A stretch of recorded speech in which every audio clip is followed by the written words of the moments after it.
Ciao. Ciao, come stai? Alla grandissima. Grazie per essere venuto. Grazie a te, è un vero piacere. Prego. Accomodiamoci. Magico, magico, magico. Il flow è magico, magico, magico. Ehi. Con una performance sonora così non devo neanche introdurvi il mio ospite. Ecco a noi con un caffè con Giorgia, Mondo Marcio. Grazie Giorgia, è un vero piacere essere qua insieme a te oggi e farci una chiacchierata. Grazie dell'invito. Grazie a te e direi che è arrivato il momento del nostro caffè. Ci voleva, ci voleva.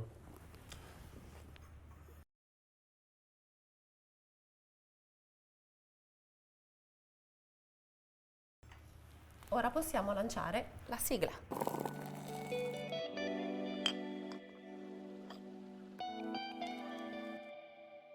Eccoci Gianmarco. Allora, Giorgia, siamo qui. Sono passati ormai quasi 20 anni dal lancio del tuo primo disco. Ti sei fatto riconoscere in Italia per il tuo talento nel freestyle e hai portato qui questo stile tipico americano dei tempi.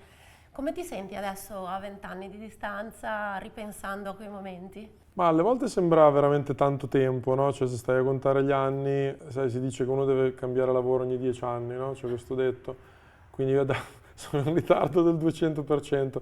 No, cioè se uno conta gli anni sono comunque tanti anni, ho iniziato a 16 anni, quest'anno ne faccio 37, quindi... Però al di là dei numeri che contano fino a una certa, come mi sento io è veramente sempre un po' come la prima volta. Ogni volta che faccio una canzone, ogni volta che faccio un album, ogni volta che faccio un concerto.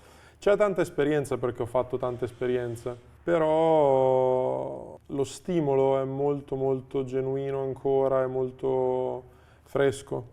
Beh, l'esperienza sicuramente fa la differenza comunque oggi, perché ci ricordiamo tutti che quando hai iniziato tu sei stato un po' il primo. Sì, io arrivavo da un periodo di buio che avevano lasciato gli Articolo 31 e i Sottotono, che erano stati le due grandi realtà che avevano portato il genere urban veramente a livello nazionale popolare in Italia. Poi dopo di loro c'era stato questo buio dove un po' il nostro genere si era rifugiato alle jam, all'underground, agli scantinati. E sì, io sono stato il primo a riportarlo a livello nazionale popolare e lanciando tutta una serie di altri episodi di successo come i Club Dogo, come Fabri Fibra e altri. Quindi è una cosa molto bella per me perché rappresenta un momento nella storia della musica italiana che mi porterò sempre dietro e che i miei fan e chi mi conosce si porterà sempre dietro, quindi è un privilegio, sono molto contento. È stata proprio una svolta sicuramente. Per tutti. Per me per primo, ma per tutto il genere, sì. Certo, Sì. oggi invece siamo circondati da rapper, da trapper. Siamo circondati. Esatto, non te ne nomino neanche Sono perché non ovunque. è proprio il mio genere oggi, quindi... però no, infatti tu sei stato un precursore all'epoca e si può dire che tu sia stato anche un po' un precursore per l'utilizzo dell'NFT in Italia, che hai utilizzato, se non sbaglio, nel 2022, Sì, sì. per avvicinarti ancora di più alla tua community, giusto? Sì, sì, corretto, ho fatto questa ristampa dei miei primi due album cult, Mondo Marcio Fuori di Qua, abbiamo utilizzato le copertine proprio come NFT, così in qualche modo chi acquisiva l'NFT poteva possedere un pezzettino dei miei due album cult, che concettualmente è una cosa molto bella. Secondo me io sono un precursore a riguardo di questi NFT, ma tutta l'operazione è un po' una situazione che precorre i tempi, tradotto. Secondo me è un po' presto per l'Italia per avere una cultura cripto NFT realmente presente che sposti come dire, delle cifre davvero significative.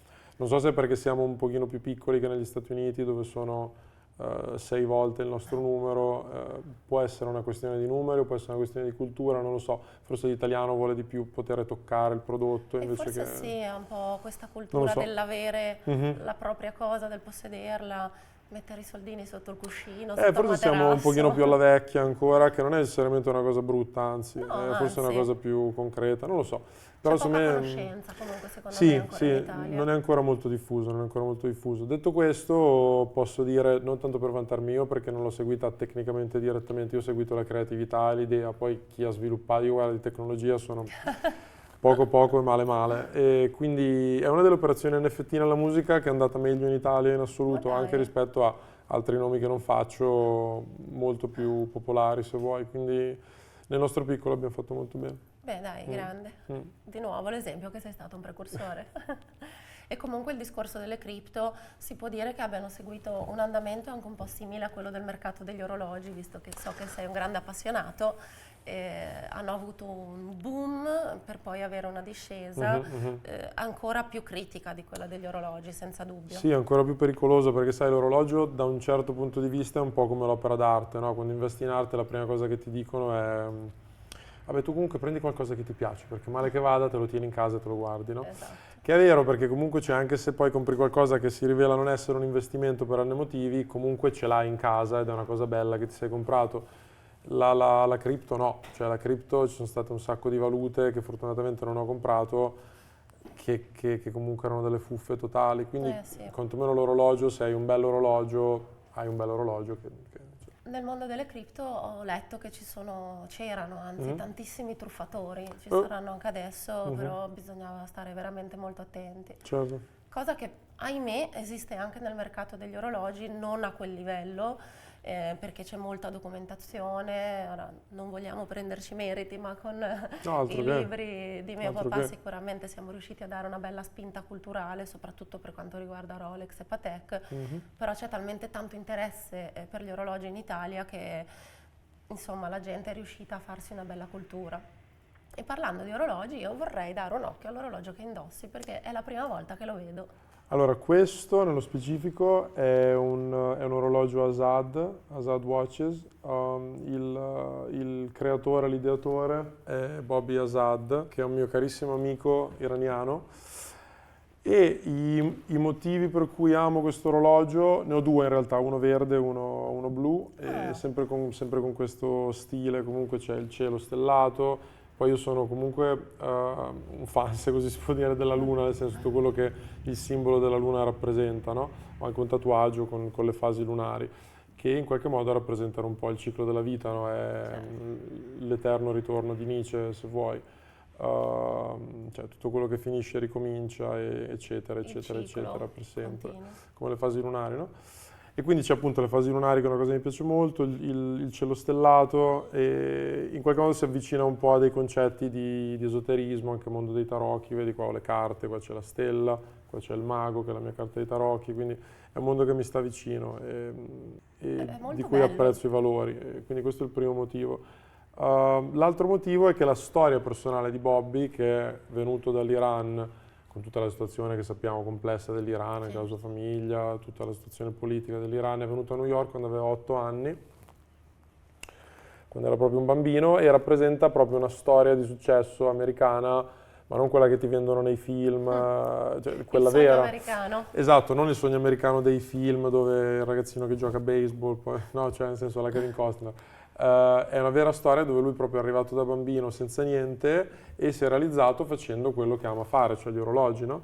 E quindi è una cosa, poi condividiamo tanti valori, quando sono stato a New York mi ha aiutato molto, abbiamo legato tanto, e quindi sono vicino ai suoi valori, e per me questo orologio rappresenta anche quello, rappresenta una storia di coraggio e di passione e di visione, ecco, di avere una visione, di puntare dritto a quello senza farti fermare da niente.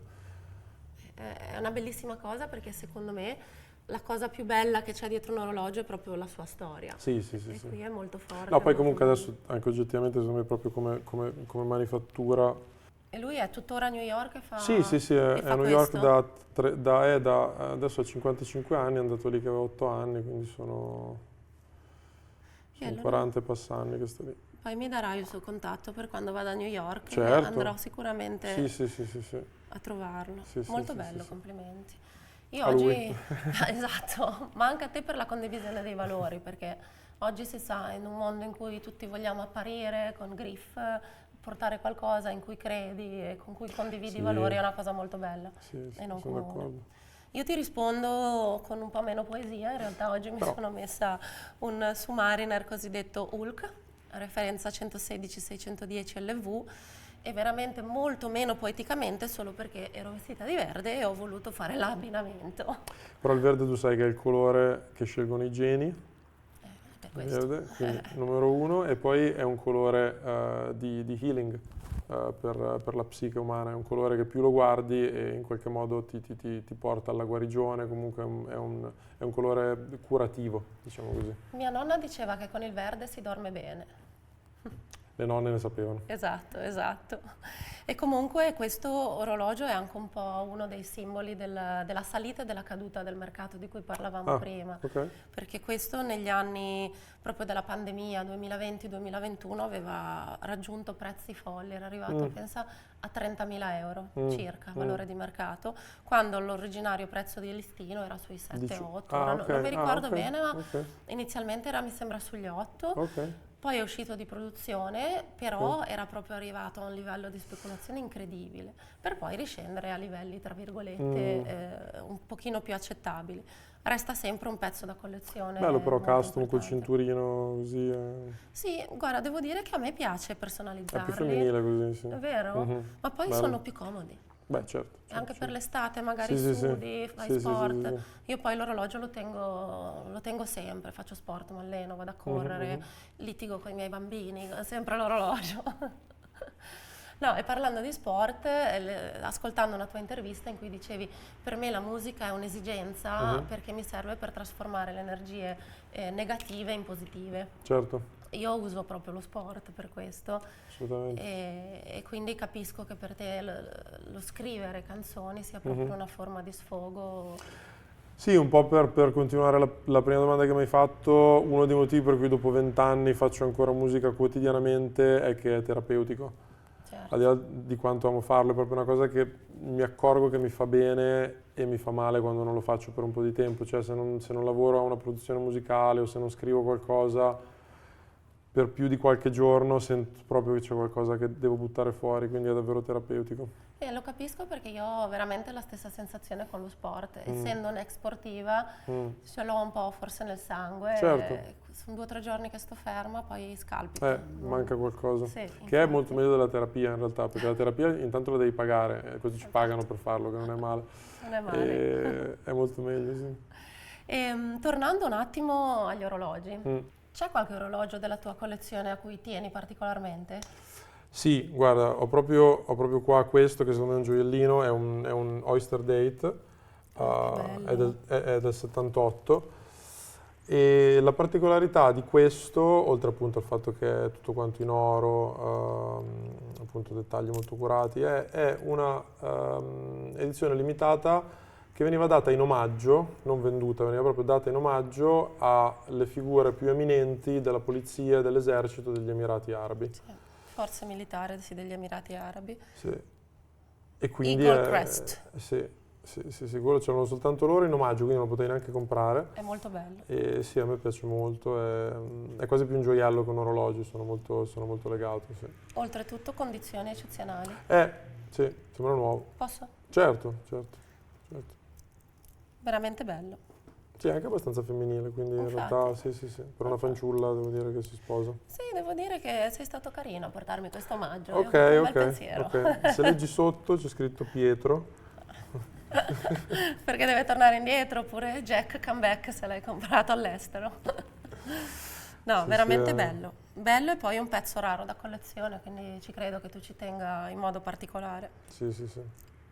No, guarda, diciamo che non acquisto tanto, però ecco, quelli che prendo devono essere un po' orologi speciali, ecco, per me comunque è la qualità, no? Non la quantità che conta. Certo. No, e poi è bello che tu scelga i tuoi pezzi con appunto un metro di ricerca particolare, non quello secondo me prenderà del valore, quello il mio amico è riuscito a farci 3.000 euro di margine, perché certo. tristemente oggi il ragionamento è un po' quello. Sì. No, beh, grazie a Dio abbiamo entrambi altri business che sono principali, quindi cioè, per me quello degli orologi è una passione, e anche un investimento sicuramente perché lo è, però ecco deve essere qualcosa che un po' mi emoziona. Ma è molto bello emozionarsi con le proprie passioni. E a proposito di emozioni, io andrei sull'ultima domanda, che un po' tutti i miei ospiti temono. Oddio. Allora, se potessi fermare il tempo, dove andresti? Se potessi fermare il tempo, non ci ho mai pensato. Allora, intanto che ci pensi io assumo un po' la posizione da rapper anch'io, così un pochino più comoda. Tanto tu pensaci. Ma forse ritornerei al primo concerto che ho fatto. Ci sono stati un paio di concerti che ho fatto molto molto speciali e quella sensazione lì è unica. Sai, ci sono certi momenti che sarebbe bello, appunto, come dici tu adesso, cristallizzarli nel tempo, poterli rivivere sempre.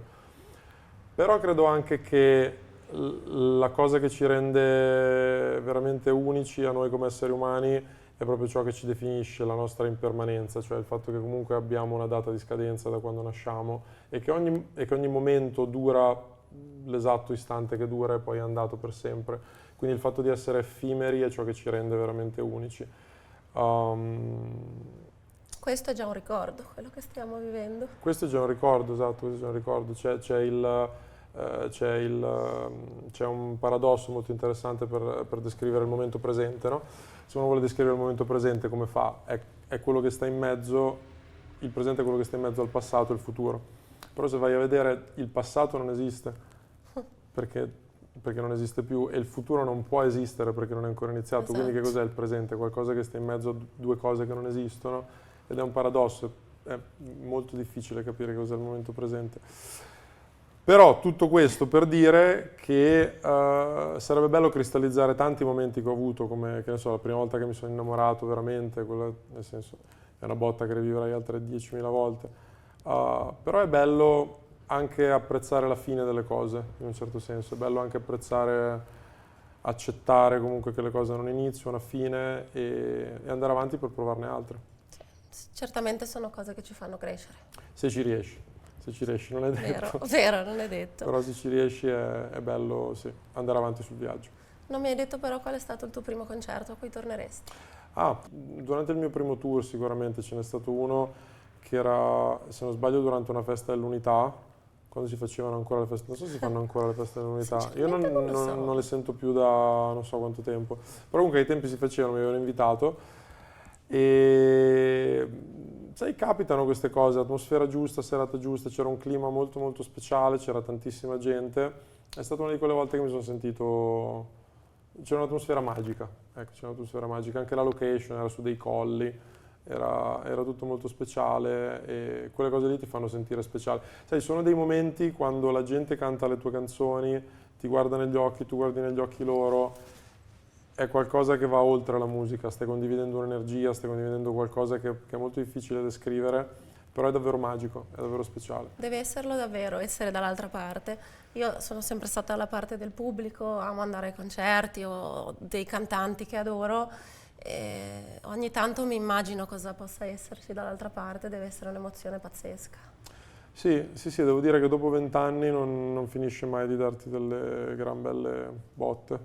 E comunque, come hai detto tu, visto che il passato è andato, il presente lo stiamo vivendo, però un occhio al futuro lo possiamo dare, io al prossimo concerto vorrò venire. Beh, ma devi assolutamente, certo, ti aspetto dietro le quinte con la tua famiglia, assolutamente. Fantastico, sì. Contaci. Grazie. Grazie a te, grazie a voi.